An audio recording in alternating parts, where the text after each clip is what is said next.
The truth shall set you free. So lalela mntomnyama, former President Jacob Zuma has been linked to uJeffrey Epstein. Kanjani?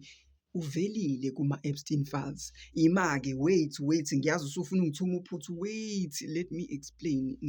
Ngicela ukuchaza. Asiqale.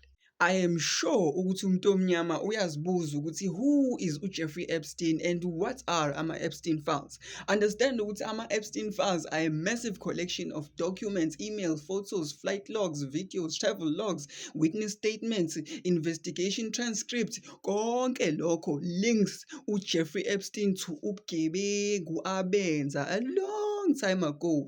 And the closest resemblance to uJeffrey Epstein ngingamfanisa noPaul O'Sullivan. Let's go back asibuyele emuva and try to understand ukuthi kwenzekalani. Once upon a time, uPresident Putin decide ukuthi nope, iSouth Africa idinga iy'nduku zokuqhweba ey'nkulu ezothi mayilontshiwe meke zafika la ziya khona, iDurban yonke gone, iJozi yonke gone, iPretoria yonke gone, iPietermaritzburg yonke gone. And so wathi no man, angayi mina self, let me send someone. One day on a random evening yangena ikholi waphendula uPaul O'Sullivan u-anonymous.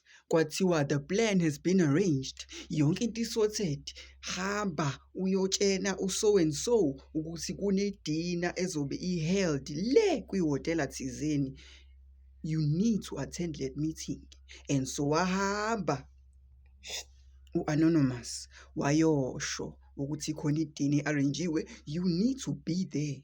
Allegedly, yes, allegedly, kuthiwa former President Jacob Zuma wahamba wathatha i-flight waya emazweni waya kwihhotela to go wait for lo muntu ekuthiwa uzohlangana naye for le meeting i-arranjiwe, allegedly.